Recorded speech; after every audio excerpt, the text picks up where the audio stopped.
Conquered is a game no one asked for, and it died just 2 weeks after its release, apparently causing Sony over $400 million in losses, which is one of the worst, if not the worst, fail in gaming history. It's really a lesson on how Sony failed to understand its core audience in at least 3 ways. At least these are my top 3 reasons that Conquered failed. If I'm missing anything, make sure you comment below. If you look at the competition for Conquered, you see Fortnite, Apex Legends, Warzone, just to name a few, and these games are all free to play. So why would I pay $40 for an alternative that I can easily just play for free?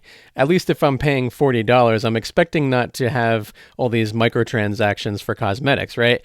Maybe it has that going for it. There are also plenty of paid hero shooters out there. You have Overwatch. I mean, Overwatch 2 is free now, but when you have the original Overwatch and you have Helldivers 2, but Overwatch and Helldivers 2 are both established and familiar. Conquered had to start from scratch. When you look at Conquered, it's a live service game, and live service games need a very broad audience. The disadvantage to Conquered is that it released on PS5 and PC only. It didn't take the Xbox strategy of releasing out on other consoles and just making the money from there, really. So already it's not taking part in a particular audience. It's not going on Switch. Even if it did run on Switch, it really probably wouldn't run that well.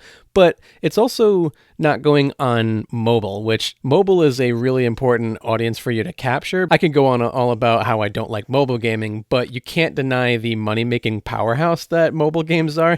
You look at Call of Duty mobile, Fortnite's on mobile. There's a lot of things that are on mobile. And again, this is one of the markets that Conquered really didn't capitalize on. Thirdly, there's really nothing unique about Conquered. Because Conquered is a new game and an established genre, it really had to build an audience, and because it's late to the game, it really only has an uphill battle. When I saw the marketing and the CGI cutscenes, I, along with most other people, thought it was going to be an action-adventure game that was more akin to Guardians of the Galaxy, but then we saw that it was a hero shooter, and we're like, okay, that's the route it's taking, I guess. One of the comments I see online is, could this have done better with Sony first-party characters instead of the characters that it went with?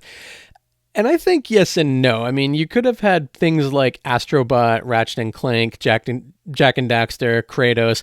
Yeah, these could have helped, but unfortunately, the entire idea in and of itself was just not good from the start, because it really caught the back end of the wave and it didn't ride along with its other counterparts. It's unfortunate that the development of this game took 8 years for it to finally get up off the ground, only for it to be canceled after 2 weeks. I mean, I do not envy the developers of Conquered. That is a very sad situation. It started to develop around the wave with PUBG, Fortnite, Warzone, Destiny 2, and unfortunately just all those games got the momentum and Conquered saw none of it. I would think that after so long, you would probably need some sort of playtesters and say, yeah, I mean, I know we're this long in the process already, but we might not want to invest more time and resources into this, so sorry to say.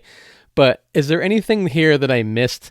Is there another reason that Conquered failed besides what I said here? There's probably a lot, but I want to know in the comments below. And right on screen, you're going to see a video that I just did about how to enjoy gaming in your 30s, and I'll see you in the next one.